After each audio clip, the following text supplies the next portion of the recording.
Irmãos, estou feliz também, porque a máquina está em ordem.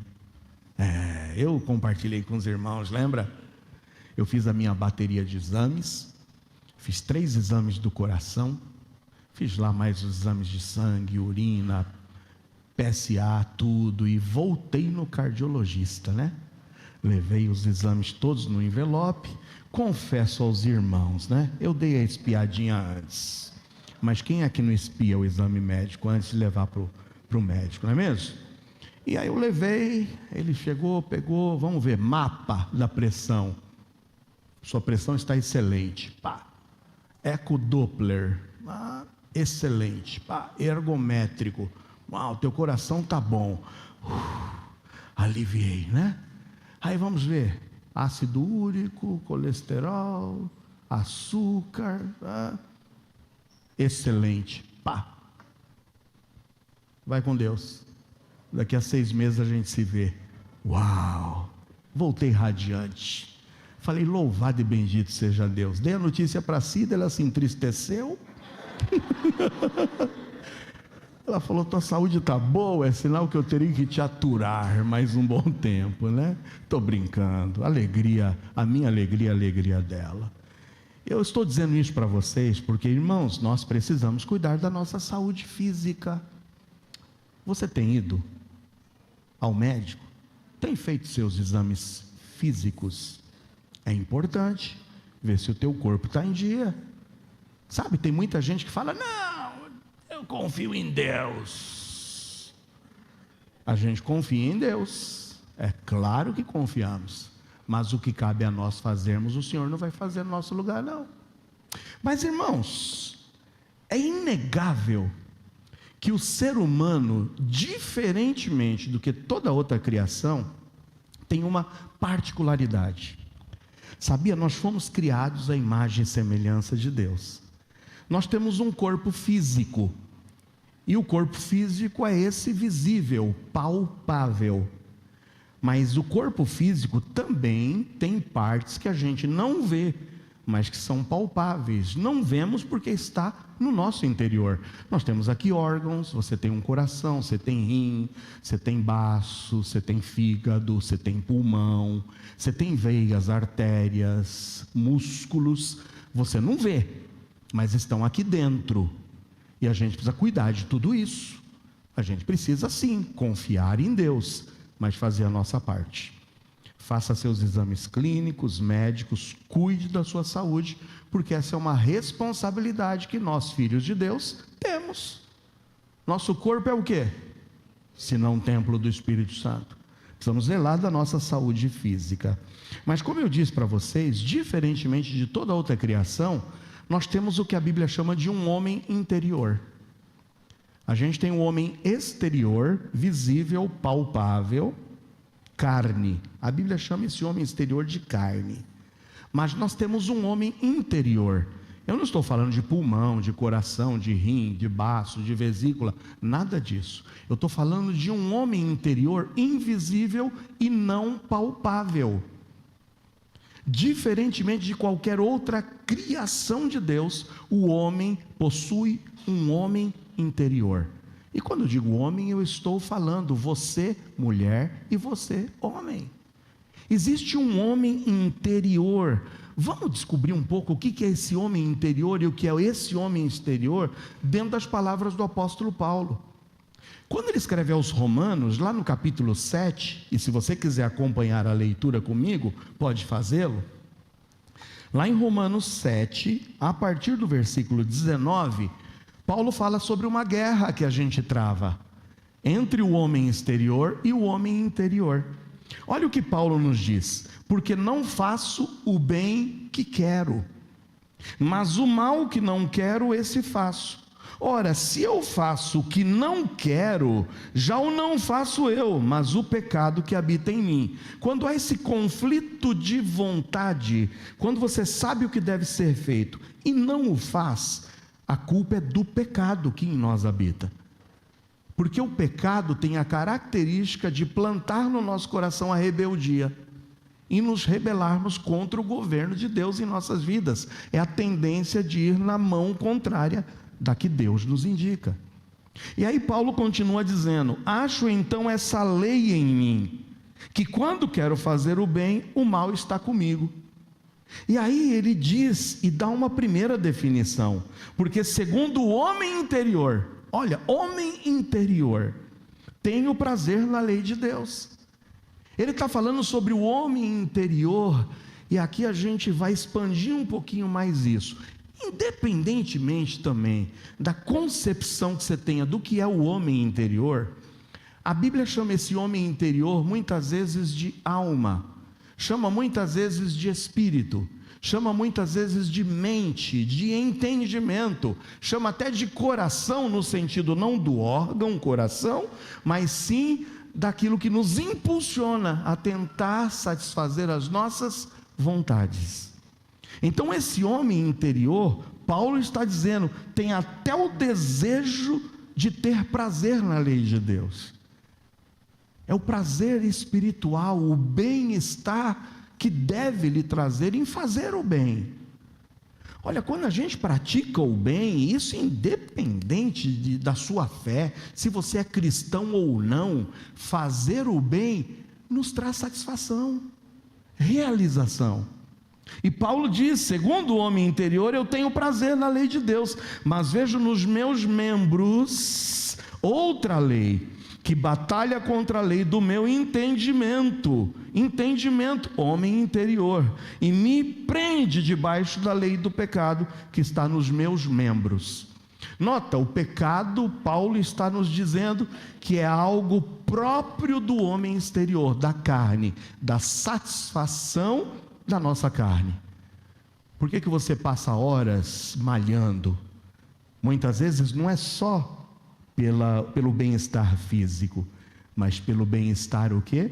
Plástico, de se olhar no espelho, de trincar, de olhar, de contar as divisõezinhas do seu tanquinho, não é isso? De ir lá no espelho e vai, não é? Porque se fosse só pela saúde, você se satisfez, estou saudável. Mas tem um pouco do quê? Da satisfação de ser elogiado, de ganhar um like, de ganhar ali, quem sabe, um comentário. Uau, né? Uau! Um coraçãozinho, alguma coisa assim. Então, irmãos, há uma batalha entre a carne, os nossos desejos, tá bom? E não é só nisso no malhar. Por que você vai e enche a cara? Bebe, toma todas. Porque você se sente satisfeito com isso. Uma certa vez eu me lembro que fui num casamento. E lá naquele casamento, eu vi uma pessoa, e eu confesso para vocês o meu pecado de anos atrás. Lá eu via uma senhora que estava ali, quando passou o garçom lá, com a bandejinha, ela, é uísque? É, por favor. Como desce gostoso. Eu falei, rapaz, será que esse negócio é bom mesmo? Porque eu olhei a satisfação daquela senhora, eu falei, eu preciso experimentar isso. E eu, queimou. Falei, meu Deus, o que é isso? Mas por que tem gente que vai lá e diz, como desce gostoso, né? Porque está se satisfazendo. Por que alguém se mete nas drogas? Se não para ter satisfação, ainda que momentânea. O pecado, irmãos, é atrativo. Por que as pessoas se metem no sexo? E no sexo desvairado? Porque é atrativo. Traz uma satisfação, um prazer para a carne. Mas e o homem interior, como é que fica? Como é que fica depois do porre? Você que já bebeu, como é que fica? Diga para mim. Você que já encheu a cara. Todo mundo calado agora, ninguém quer se abrir, né? Mas como que é depois da ressaca?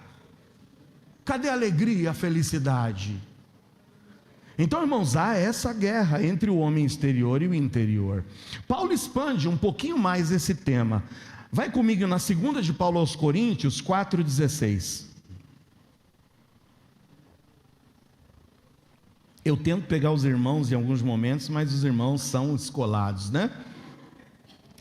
Segunda de Paulo aos Coríntios 4,16. Por isso não desfalecemos, mas ainda que o nosso homem exterior se corrompa, está vendo? Paulo está falando do homem exterior se corromper, e se corrompe no pecado, mas se corrompe pela consequência do pecado também, que é o envelhecimento. O corpo vai se deteriorando, irmãos, a pele vai caindo, vai esticando. Às vezes eu estou com Dona Cida, a gente está no caminho, ela chega, eita, mais uma manchinha branca aqui. Já está aparecendo as manchinhas, né? Pega agora e faz assim, ó. As pelancas já estão aparecendo. Pega aqui, ó, está sobrando pele. O corpo está se corrompendo, gente, está se deteriorando. Mas Paulo está dizendo que ainda que o nosso homem exterior se corrompa, o interior, contudo, o quê? Se renova de dia em dia, amém ou não? Irmãos, quando a gente está com o nosso interior em ordem, o homem interior, não palpável, invisível, mas quando está equilibrado, ele se renova a cada dia. Efésios 3,16. Olha o que Paulo diz em Efésios. Paulo parece que é um especialista nesse negócio de homem exterior, homem interior, né? Efésios 3,16, olha o que diz: para que, segundo as riquezas da sua glória, vos conceda que sejais fortalecidos com poder pelo seu Espírito. E o Espírito pode fortalecer, não a carne. Não, a carne vai se corromper, vai se deteriorar, mas o Espírito pode fortalecer o homem, o quê? Interior. O homem interior. Por isso que, irmãos, a gente não pode desprezar, nem menosprezar, e nem fingir que não existe aqui dentro de nós um homem interior. Como eu disse, depende da visão de alguns, teologicamente falando. O homem tem o homem exterior, que é a carne, e tem o homem interior, que alguns chamam de espírito e alma, como sendo a mesma coisa. Do outro lado existem teólogos que dizem, sim, a gente tem o homem exterior, a carne, tem o homem interior, invisível, não palpável, mas que se subdivide em dois: uma alma, centro das emoções, vontade, sentimentos, e um espírito, centro da espiritualidade, da comunhão com Deus. Então, independentemente da visão que a gente tenha, eu não quero aqui agora dar um estudo teológico para vocês, tá? Mas é claro que nós batistas pendemos para o homem na sua constituição tricotômica. Não é que faz tricô, não é isso, né? É uma divisão tríplice. O homem tem o seu homem exterior, a carne, e tem um homem interior, alma e espírito. Tanto que o homem, quando nasce, ele tem um grande problema, porque ele nasce com a alma, ele nasce com o corpo, mas como é que está a sua comunhão com Deus? Rompida, desligada. E quando a gente nasce de novo, não é que a gente entra no ventre da mãe e nasce de novo. Quando a gente nasce de novo, a gente ganha vida espiritual. Ou seja, você estava morto espiritualmente e você passa a ter vida espiritual. Se reconecta com Deus, e o Espírito de Deus comunica com o nosso espírito que nós somos filhos de Deus. E aí a gente vai se renovando a cada dia, através da comunhão com Deus, através dessa comunicação direta que a gente reconquista com Deus através da vida espiritual. Como é que está o teu espírito, vivo ou morto? Porque você pode estar sobrevivendo com alma e com corpo. Você tem emoções, você tem vontade, você tem sentimentos, só que talvez você esteja morto espiritualmente, e só tem um que pode te religar a Deus e te dar vida espiritual, e esse alguém é Jesus. Amém ou não? Então, da mesma forma que eu fiquei feliz porque eu fui no médico, fiz exames e o cardiologista disse: você está bem fisicamente? Ou seja, é claro que eu posso estar bem fisicamente, atravesso e sou atropelado e morro. Temos que estar preparados, é claro. Mas é tão gostoso, não é? Não é satisfatório quando você fala: o coração está bom, está batendo normal, a pressão está controlada, fico feliz. Da mesma forma que você tem que cuidar do homem exterior, você tem que cuidar também do homem interior. E o homem interior envolve suas emoções, seus sentimentos, seus pensamentos, sua vontade e, acima de tudo, a sua espiritualidade. Você está cuidando do seu homem interior? Da mesma forma que a gente diz: eu confio em Deus, mas a gente vai no médico para cuidar do homem exterior, você que também confia em Deus, precisa ir no médico para cuidar do seu homem interior, que são as suas emoções, os seus sentimentos, as suas vontades. A gente confia em Deus, mas a gente não despreza o que Deus nos abençoou, que é dar sabedoria aos homens, para nos ajudar a cuidar da nossa saúde. Agora, tem uma parte que médico, nem psicólogo, nem psiquiatra vai tratar, que é o seu homem interior, naquilo que se refere à tua espiritualidade, à tua comunhão com Deus. Sabe o que o psicólogo e o psiquiatra muitas vezes vai falar para você? Que você não precisa de Deus. Então a gente precisa cuidar das nossas emoções, mas a gente precisa saber que a gente tem um tratado que nos ajuda a cuidar do nosso espírito. E esse tratado está aqui, é a palavra de Deus, amém ou não? Amém. A gente precisa obedecer a essa palavra, porque a nossa vida, depois que a gente se converte a Jesus, e só para eu saber, quantos filhos de Deus tem aqui convertidos? Amém? Você já se decidiu por Jesus? Então você está com a tua vida toda viva, corpo, alma e espírito. Agora, meus amados irmãos, ainda que estejamos vivos e com as 3 partes em ordem, precisamos cuidar. Quando a gente se converte, você disse amém, que beleza. Agora o crente, ele tem uma possibilidade.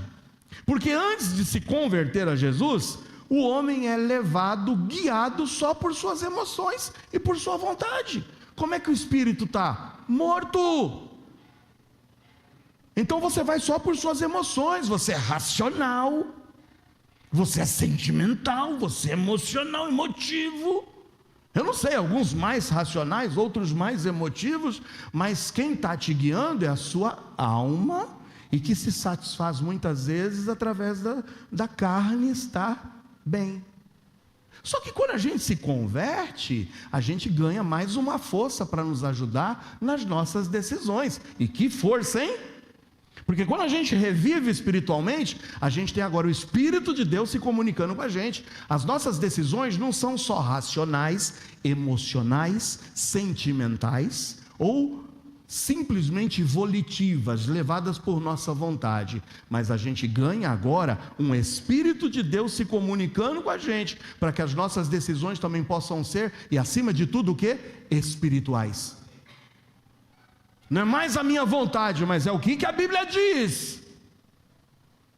Será que a satisfação dessa minha vontade é bíblica? Então, meus amados, a gente tem que cuidar do nosso homem interior. Vamos cuidar das emoções? Vamos. Vamos cuidar dos nossos sentimentos? Vamos. Vamos começar a regrar as nossas vontades? Vamos. Mas sabe quem é que vai nos dar forças para fazer o certo? É o Espírito.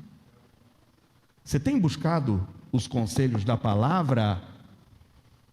Você tem buscado obedecer a essa palavra? Sabe por quê? Porque o desejo de Deus, e aqui um dos textos que me fazem cair para a tricotomia, é um dos textos que eu gosto. Abre em 1 de Paulo aos Tessalonicenses 5:23. 1 de Paulo aos Tessalonicenses 5:23. Olha que lindo esse texto, que vai falar do homem exterior e do homem interior.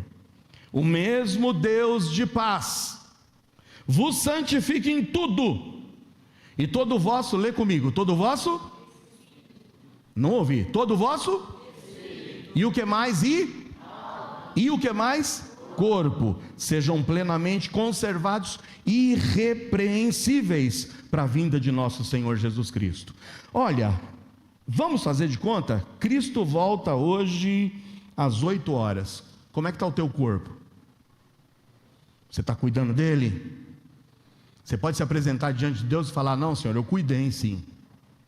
Como é que está a tua alma? Está bem? Como é que estão as tuas emoções? Como é que estão os seus sentimentos?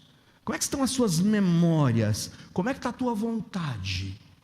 Está bem? Está em ordem? Agora, como é que está o teu espírito?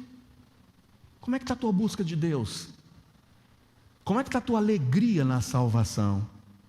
Como é que está a tua alegria na obediência da palavra de Deus? Como é que está a tua alegria quando você tomou a decisão certa, em que a carne estava querendo levar a tua vontade para a satisfação dela, mas você viu nessa palavra: isso é pecado e eu vou resistir.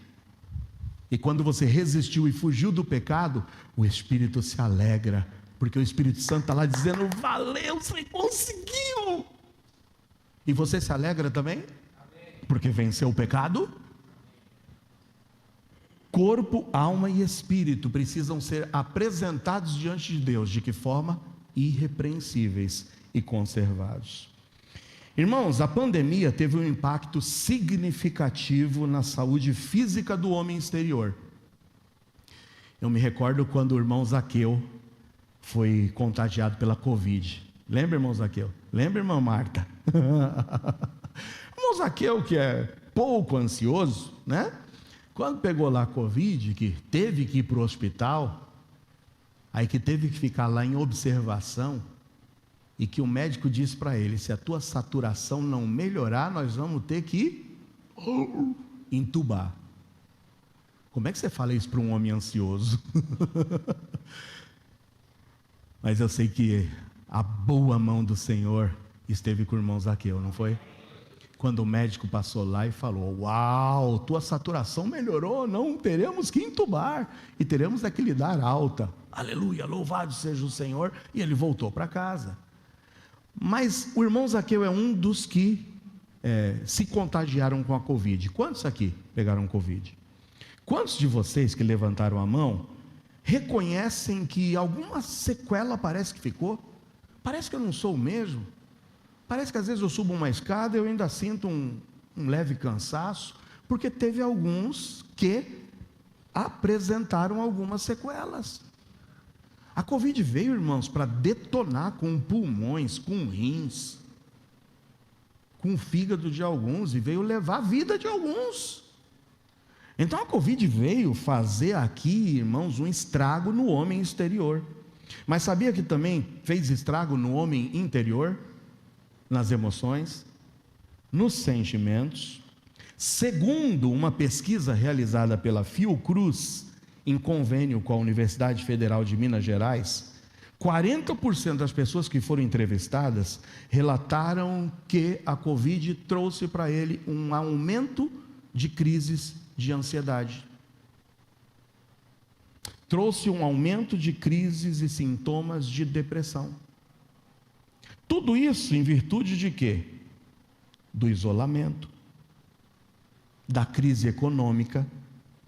Teve gente que perdeu o emprego, teve gente que teve os seus proventos diminuídos, teve gente que trabalhava aí no trabalho informal e que não pôde mais sair de casa com as tuas vendas informais, porque foram proibidos. E tudo isso trouxe o que? Ansiedade. Tudo isso trouxe solidão, estresse, depressão. Então perceba, uma epidemia mexeu com o homem exterior, mas mexeu também com o homem o quê? Interior. Segundo o Conselho Federal de Psicologia, apenas 23% dos municípios brasileiros possuem centros de atenção psicossocial. conhecidos como os CAPs. Ainda bem que em Boguaçu tem CAPs, amém. Mas você consegue imaginar que quando uma pandemia vem, ou circunstâncias da vida vêm, para mexer com o homem interior, com as emoções, com crises de ansiedade, com preocupação, e que a pessoa vai recorrer, buscar uma ajuda, 23% só dos municípios brasileiros possuem um CAPS, para poder dar auxílio para quem precisa de um auxílio nas suas emoções. Então a falta de ter onde recorrer, e todo mundo sabe que os tratamentos ligados ao homem interior são caros ou não são caros? E como são caros? Então a gente vê que num momento de necessidade, a pandemia acabou somatizando o quê? Justamente muitos temores que estão aqui dentro da gente e que se tornaram visíveis durante essa época da pandemia. Existe, segundo os especialistas, 6 ditos e conhecidos medos primordiais, ou seja, medos universais. Você tem esse medo em maior ou menor quantidade, em maior ou menor intensidade. Primeiro medo, medo da morte. Talvez você diga, estou preparado.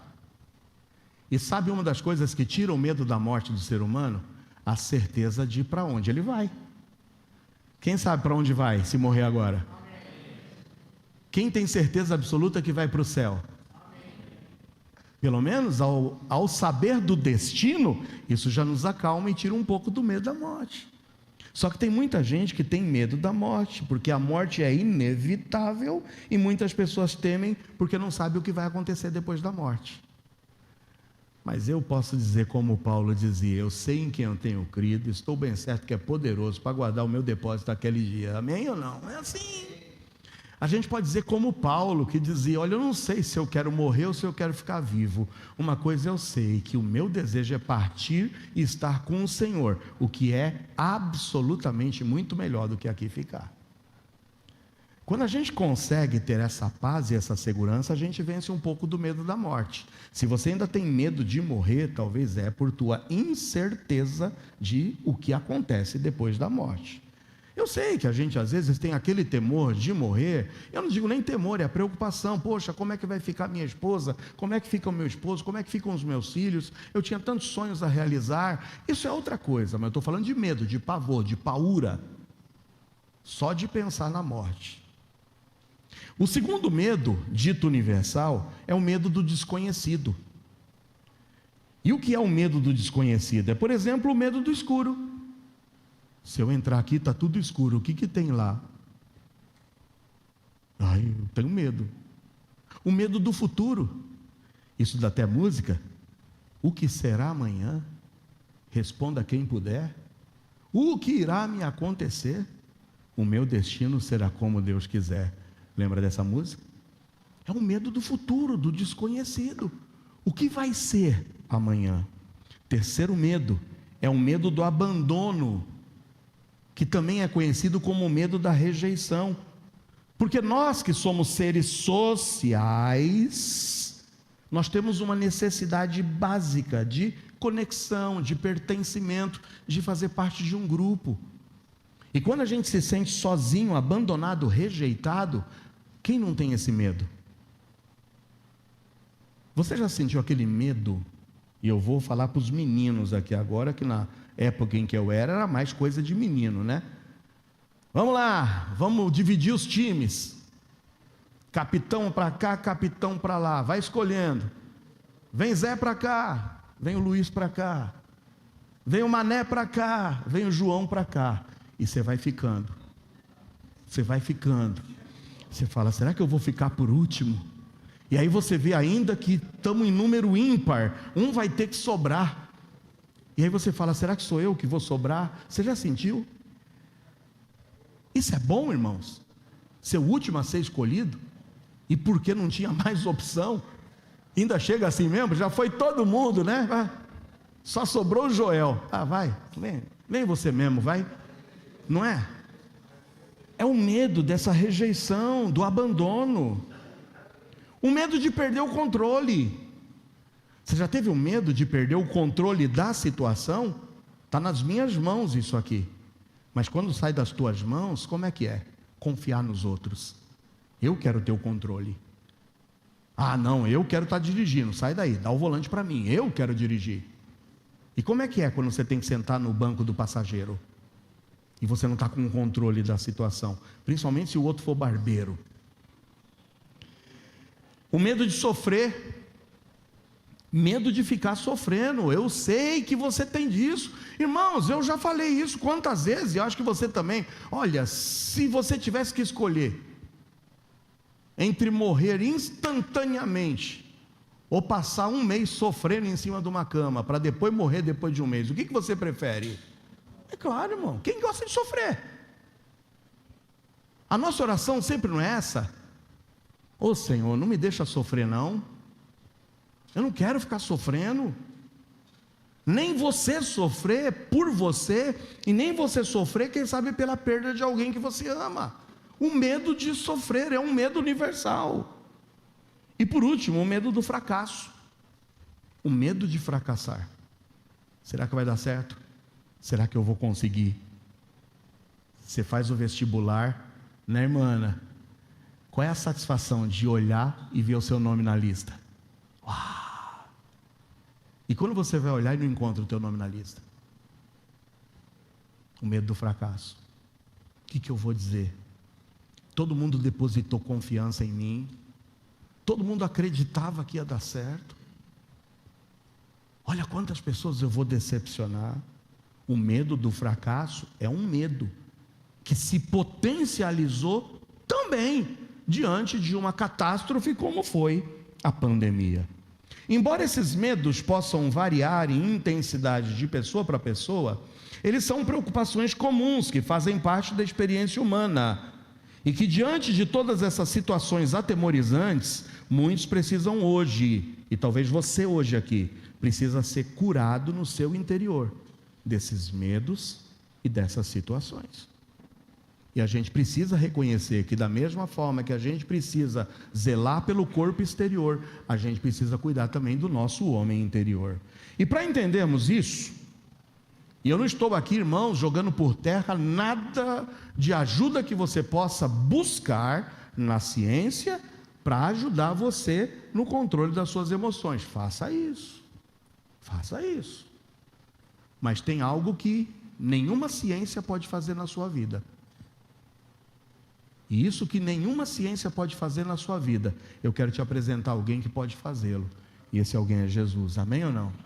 Jesus pode curar qualquer ferida, Jesus pode curar qualquer trauma, Jesus pode curar qualquer situação desestabilizadora do seu homem interior.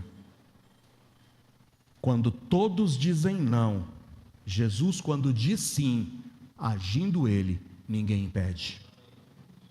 Por isso que a gente vai olhar hoje para um texto bíblico, e a gente vai usar desse texto bíblico como uma metáfora, como uma comparação. Abra sua Bíblia para o texto principal, está em Mateus 15, 29 a 31.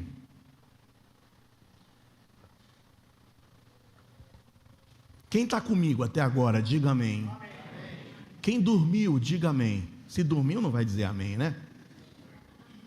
Mas você consegue entender que a gente, diferente de um animal, foi criado à imagem e semelhança de Deus? A gente tem um homem exterior que precisa ser cuidado, mas que temos um homem interior que de igual modo precisa ser cuidado, e que tem situações em que a ciência vai nos ajudar, o médico vai nos ajudar, amém, porque eu confio em Deus. Mas se eu machuquei a mão, eu não vou simplesmente orar e falar, ó Deus, cura, eu vou correr para o médico para fazer um curativo.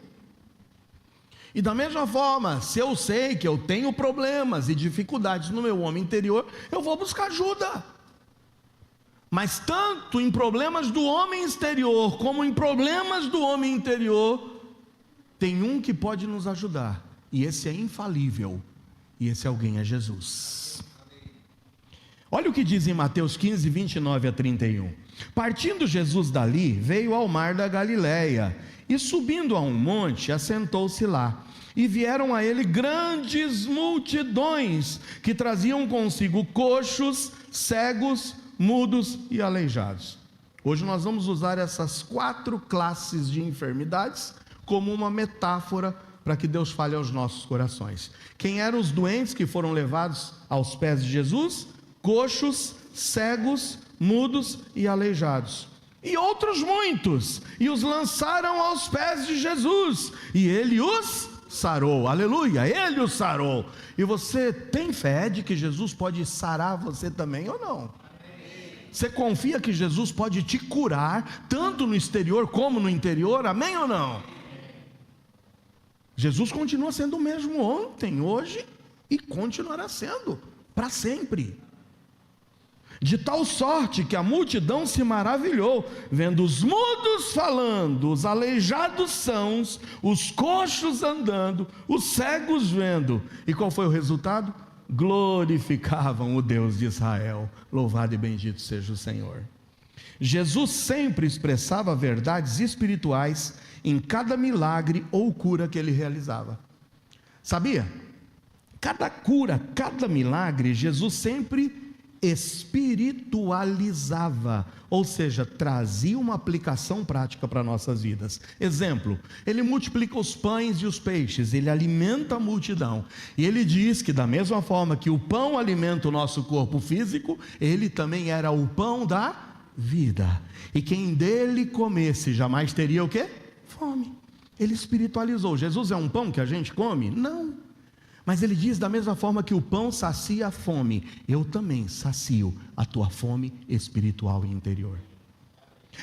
Jesus, quando curou um cego, e o cego só via, força de expressão, né? O cego só via trevas, ele não enxergava nada, era só escuridão. Ao curar o cego, e o cego ter vista, e enxergar tudo claramente, o que Jesus diz? Jesus diz também que ele é a luz do mundo, e quem o segue jamais andará em trevas, mas verá a luz da vida.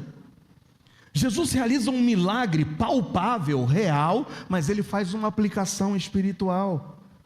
É por isso que uma certa vez, quando começaram a dizer, está vendo? O seu Senhor come com os pecadores. O que Jesus diz?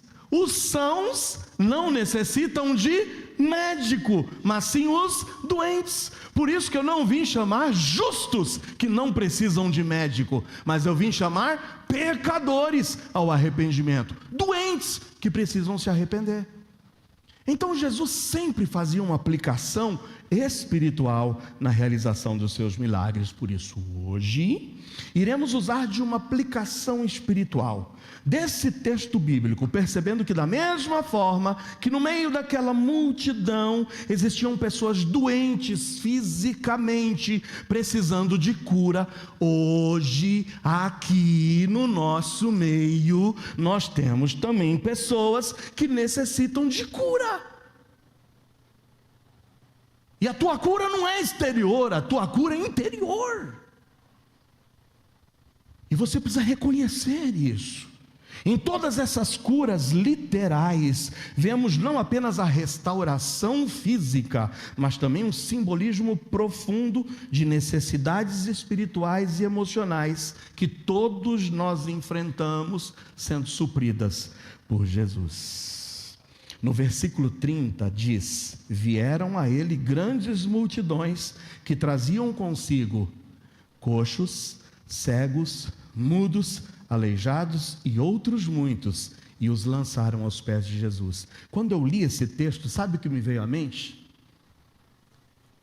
Que se você está aqui, é porque tal como aqueles doentes foram levados até Jesus, trazidos até Jesus, você é resultado também do trabalho de alguém que te trouxe aqui hoje até Jesus, amém ou não? Talvez você veio contra a sua vontade.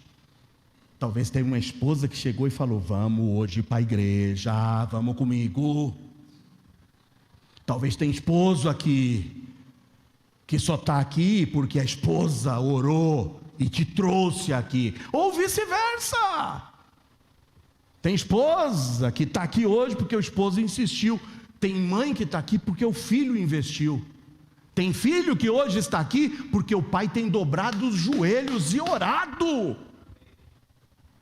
E mais ainda, se você está aqui, é força maior ainda. Quem te trouxe aqui é o Espírito Santo de Deus, amém ou não? É o Espírito que te convenceu a estar aqui hoje, porque você está doente e você precisa ser curado. Não é o outro não, é você. É você que precisa hoje, lançado aos pés de Jesus, sair dessa tua paranoia e permitir que o Senhor te cure. Essa para mim foi a primeira grande reflexão. Eu estou aqui porque foi resultado do investimento dos meus pais durante toda a minha infância, irmãos. Eu fui trazido aos pés de Jesus pelos meus pais. E aí, quem você tem trazido aos pés de Jesus? Quem? Você quer mudança na vida de alguém? Traga-o aos pés de Jesus. Tem coxo, tem mudo, tem aleijado, tem cego, precisando de cura, e você está aí morgando. Você sabe o que é morgar? Isso, eu usava esse termo na minha infância, morgando, bobeando, perdendo tempo, jogando para o alto oportunidades. Vamos ver o que o Senhor quer nos falar? E a gente vai nos encaminhar rapidamente para o final dessa mensagem. Eu quero aqui espiritualizar, e quando eu digo espiritualizar, não é nada de nada, o que o pastor está falando? Vai baixar o santo, alguma coisa? Nada, não é nada disso. Quando eu digo que vai espiritualizar, eu vou fazer uma aplicação espiritual do que é concreto e real aqui. Primeira classe de doentes que foram levados a Jesus, quem eram os? Você não está com o texto aí, bota aqui para todo mundo ver. Quem é que foi levado? Pescoço, eu ouvi, quê? Coxo, isso, coxo. O que é um coxo? É alguém que manca, que não apresenta estabilidade, que balança ou está torto. Normalmente, a gente pejorativamente, numa época em que a gente tirava o barato de todo mundo, a gente falava que o coxo é aquele que fala, deixa que eu chuto. Lembra do deixa que eu chuto? Quando ele vem assim, deixa que eu chuto, né? O coxo é mais ou menos isso. O coxo manca, não apresenta estabilidade, ele balança, ele está torto, ele não tem equilíbrio, porque não está perfeito, é incompleto. Normalmente o coxo é porque falta ali um pé ou falta ali uma perna. Necessariamente é isso. A falta de um pé, de meio pé, de quem sabe, teve que amputar, quem sabe ali a parte inferior, e é por isso que manca. Eu me recordo, a minha imagem vai lá para a minha infância, na rua Jaroba, número 55, na Vila Joaniza, onde eu morei e passei minha infância. Tinha um senhor, ele na época em que ele não tratou da hanseníase, leia-se lepra, a lepra corroeu e levou os dedos do seu pé e praticamente metade do seu pé. Ele usava uma daquelas botas pesadas e ele andava coxo. O coxo é isso, é alguém incompleto, é alguém imperfeito, é alguém deficiente, é alguém que não tem equilíbrio. Fisicamente, os coxos são incapazes de caminhar normalmente. Mas e espiritualmente? Quem são esses coxos? Senão aquelas pessoas que não conseguem ter equilíbrio na sua vida, seja por problemas sentimentais, por problemas de falta de controle diante das situações, não são pessoas que caminham normal, explodem de uma hora para outra, não têm controle das suas emoções. Os coxos talvez estejam com as suas vidas deformadas e imperfeitas, quem sabe por problemas internos ligados à sexualidade. É isso. Seja por uma sexualidade pervertida, porque não consegue se desviar, não conseguem se desligar do olhar lascivo, o olhar que percorre e devora uma pessoa de alto a baixo. o olhar malicioso, o olhar da pornografia. E hoje a irmã Ana falava sobre isso aqui, que nas escondidas não consegue, continua coxo, deformado na área da sexualidade. É os desejos incontidos, o desejo de satisfação da carne, que o mantém desequilibrado, mancando, nunca caminhando com perfeição. São pessoas deformadas no caráter, no concernente à honestidade, não conseguem nunca jogar limpo, não conseguem ser pessoas verdadeiras, não sabem lidar com dinheiro, vem e sai como água escorrendo pelas mãos, vivem escravos do consumismo, são coxos, sempre desequilibrados, sem controle nas finanças, buscando socorro em alguém, num agiota de cá, num outro de lá. E quando não tem mais a quem recorrer, vão para a desonestidade, fazendo negócios escusos, são coxos, imperfeitos, mancos. São pessoas que não conseguem lidar com a verdade, mas é só com a mentira. Quando abre a boca, você olha e você fala, é mais uma mentira. São desculpas espafúrdias, desculpas que você olha e você está sabendo, não tem verdade nisso. É uma mentira para encobrir a outra mentira. São coxos, são mancos. Não conseguem lidar com a verdade, jogarem limpo, reconhecerem o seu pecado, a sua falha, confessarem e tratarem de viver pautados na verdade. A cura que você precisa hoje não vai ser trazida por nenhum psicólogo, nem psiquiatra, nem médico especialista ou PhD. Mas tem alguém que pode transformar a sua vida por completo, fazer de você uma nova pessoa, porque lá em 2 de Paulo aos Coríntios 5,17 diz, que aquele que está em Cristo se torna uma nova criatura, e não tem jeito se você não reconhecer e não deixar os seus pecados. Segunda classe de enfermos e doentes que foram levados a Jesus eram os cegos. A cegueira física é literalmente a falta de visão. Espiritualmente, isso pode simbolizar como andar em trevas, sem saber para onde vai. E a Bíblia fala claro sobre andar e caminhar em trevas. Veja o que diz em João 12,35, palavras de Jesus. Jesus diz o seguinte: a luz ainda está convosco. Por um pouco de tempo. Jesus estava falando aos seus discípulos, a luz que sou eu ainda está com vocês, um pouco de tempo. Andai enquanto tendes luz, para que as trevas não vos apanhem, pois quem anda nas trevas não sabe para onde vai. Tem gente cega porque está nas trevas, porque não está andando e caminhando com Jesus. Talvez essa falta de discernimento espiritual e compreensão das verdades mais profundas tenha lhe mantido em trevas e lhe cegado.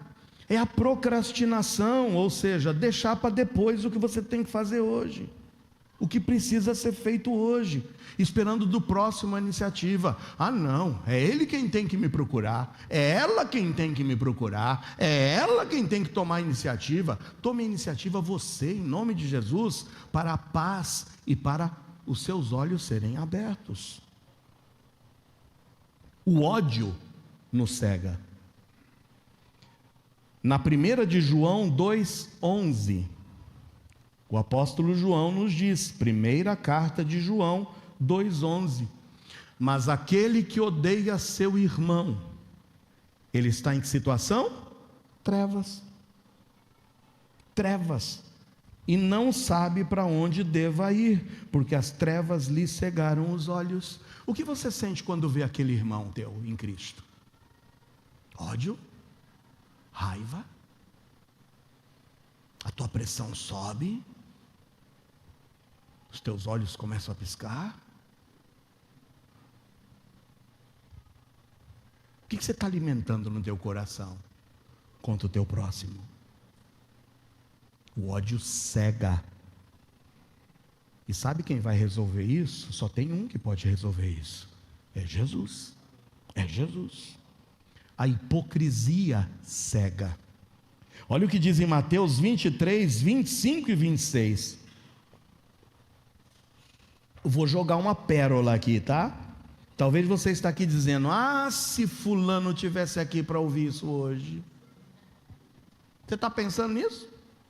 Ah, essa mensagem é para o Beltrano. Ah, mas eu vou mandar o link para ele depois. Talvez você está olhando para o outro. Mas sabe que a hipocrisia talvez esteja te cegando? Porque está aqui, olha em Mateus, o que a Bíblia nos diz, em Mateus 23, 25 e 26. Ai de vós, escribas e fariseus hipócritas, pois que limpais o exterior do copo e do prato, mas o interior está cheio de rapina e de intemperança. Fariseu o quê? Fariseu o quê? Cego! Está aqui no 30, no 26, fariseu cego. Limpa primeiro o interior do copo e do prato, para que também o exterior fique limpo. O que você está falando do outro? Olha para dentro de você. Conta-se que uma certa vez uma pessoa chega e fala: olha, eu não vou mais para a igreja, hein? Não vou, sabe por quê? Porque a igreja está cheia de hipócrita. Aí aquela pessoa que ouviu ele falar: não, não saia não, continua, sempre tem lugar para mais um. A gente acha que o hipócrita é o outro. E nós? E nós, irmãos? Sabe o que mais cega? A incredulidade.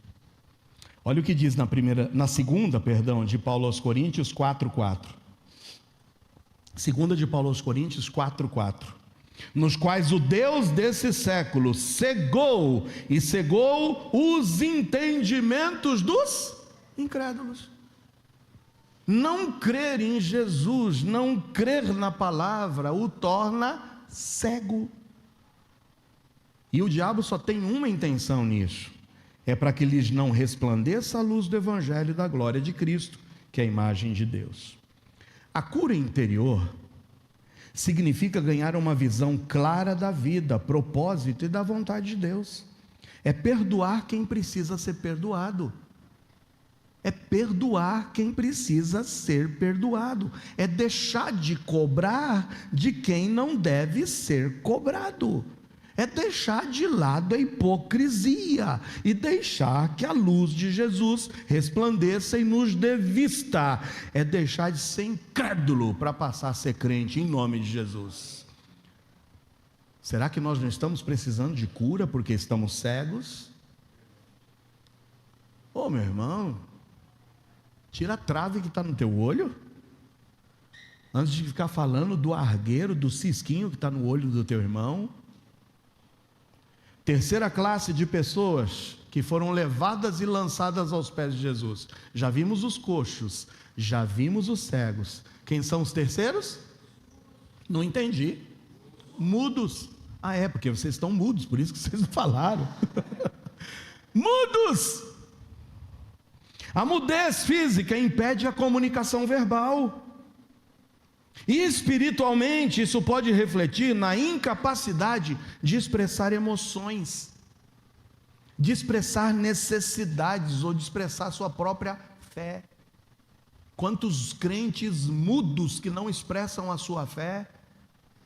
Quantos crentes mudos que não expressam as suas emoções? São geladeiras ambulantes. O povo está aqui dizendo: oh glória, grande é o Senhor, e está a geladeira lá. Não expressa emoção. Qual a última vez que você abriu sua boca para expressar as suas emoções? Qual a última vez que você abriu sua boca para expressar uma emoção para o teu filho? E dizer que você o ama? Qual a última vez que você expressou emoção, sentimento, para apertar a mão do teu irmão e dizer para ele o quanto ele é importante para você? Mudos. Não adianta fazer tudo isso diante de um caixão. lágrimas de crocodilo.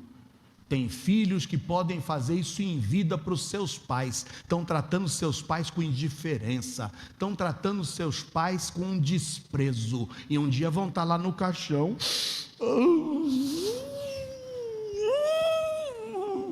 não fecha não.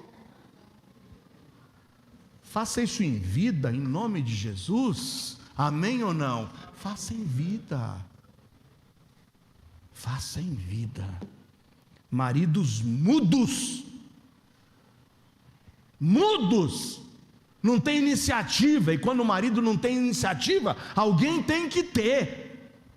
E eu louvo a Deus por muitas esposas com iniciativa, e que se o lar está de pé hoje, é porque elas falaram, e os seus maridos mudos continuam mudos. Esposas mudas, quando abre a boca é só para reclamar do varão. Filhos mudos, irmãos mudos, crentes mudos. Quanto tempo mais você ficará mudo? Pior ainda, ficar mudo sem falar com Deus. Qual a última vez você falou com o pai? Eu gosto muito de uma senhorinha, eu falava hoje, conversava. É uma senhorinha que tem lá o seu perfil no Instagram, e eu ouvia uma reflexão dela, ela dizendo, sabe, tem gente que fala, não, eu tenho a minha hora marcada, eu faço meu devocional de manhã, ou eu faço meu devocional à noite, eu leio lá 15 minutos, oro e assim pronto, cumpri o meu ritualismo. Ela fala, sabe o que é conversar com Deus? Sabe o que é ter comunhão com Deus? Eu estou passando a camisa do meu esposo, e eu digo, Senhor, cuida do coração do meu esposo que vai vestir essa camisa. Eu estou guardando as meias do meu filho, e eu estou dizendo, Pai, guarda os pés dos meus filhos que vão calçar essas meias. Eu estou fazendo o arroz, eu boto óleo, boto alho, coloco o arroz, está tudo soltinho, mas depois você faz o arroz, está tudo junto. Senhor, dá unidade para a minha família, dá unidade para os meus filhos. Irmãos, falar com Deus é o dia todo, é todo dia, não tem hora marcada. Qual a última vez que você falou com o pai? Você vai continuar mudo? Você vai entrar mudo e sair calado? Você precisa hoje, quem sabe, dessa cura interior, para que você possa soltar sua voz e expressar, se comunicar abertamente com Deus e com o teu próximo. Marido, fale. Esposa, fale. Pai, fale. Filho, fale. Deixa essa mudez de lado, se lance aos pés de Jesus. Ele quer te curar hoje, na tua mudez. E por último, quem são os últimos que foram levados? Aleijados. Obrigado, Gustavo. Aleijados. Fisicamente, os aleijados têm limitações de movimento e função. Lembra, o coxo literalmente é o pé, ele manca. Mas o aleijado, ele tem uma limitação de movimento ou função. São aqueles a quem lhe falta uma parte do corpo. Pode ser até um membro superior, um membro inferior. O aleijado é um quadro de muitos hoje que precisam de uma cura. Sabe por quê? Jesus nos dá esse exemplo claro em um texto figurado. Eu não quero que você leve esse texto a sério literalmente, mas veja o que diz em Mateus 18:8. Mateus 18:8. Portanto, se a tua mão ou o teu pé te escandalizar, faça o quê? Eu não ouvi. Corta-o e atira-o para longe de ti. Por quê? Porque melhor te é entrar na vida coxo ou aleijado, do que tendo duas mãos ou dois pés, seres lançado no fogo eterno. O que Jesus está falando para você hoje é que você sabe exatamente qual é a parte do teu corpo que está te fazendo pecar. Você sabe exatamente no teu homem interior o que é que está te levando para longe de Deus.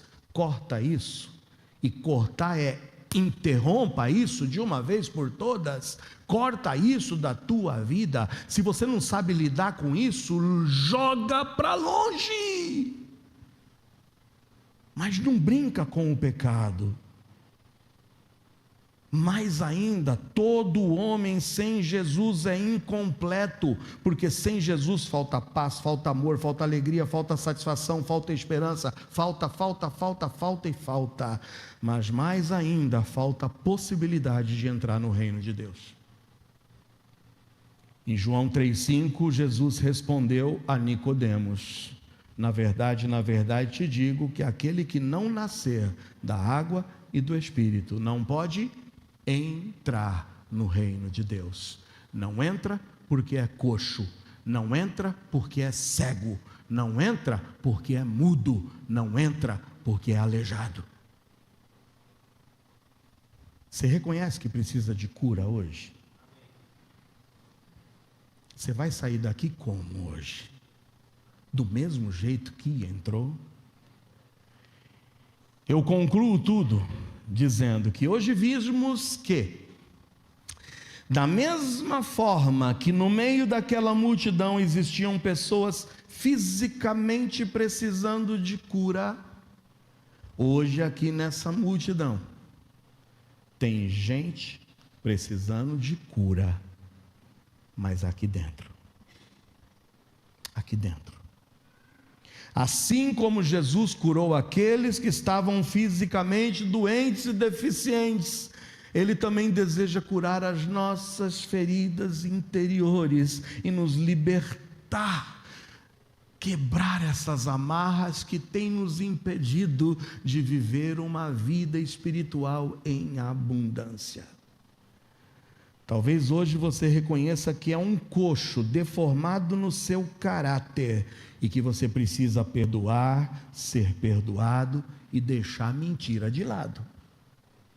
Talvez hoje você reconheça que está sendo cegado pelo ódio, pela falta de perdão, pela hipocrisia.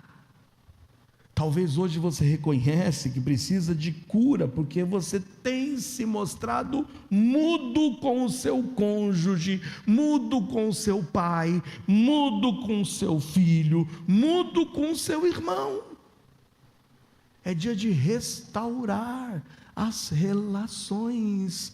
Marido se comunicando com a esposa, esposa se comunicando com o marido, pai falando com o filho, filho falando com o pai, irmão falando com o irmão. Ou talvez hoje seja o dia de você sair daqui andando, caminhando com as suas próprias pernas, rumo ao reino de Deus. Só tem uma saída para você hoje. Quer cura interior? Quer ser curado no seu íntimo? Quer ser curado hoje? Lance-se aos pés de Jesus. Diga: Senhor, renova o meu interior. Tudo que há em mim, Senhor, aqui dentro, muitas vezes tem me levado para longe de Ti. Cura, renova, limpa, restaura o meu homem interior.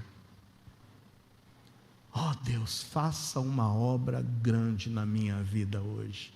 Eu quero ser curado. Que os coxos saiam perfeitos. Que os cegos saiam vendo. Que os mudos saiam falando. E que os aleijados não saiam só andando, saiam daqui saltando para a honra e glória do Senhor Jesus. Fique em pé e vamos cantar: renova-me, Senhor, renova-me. Canta esse cântico do fundo do seu coração, diga: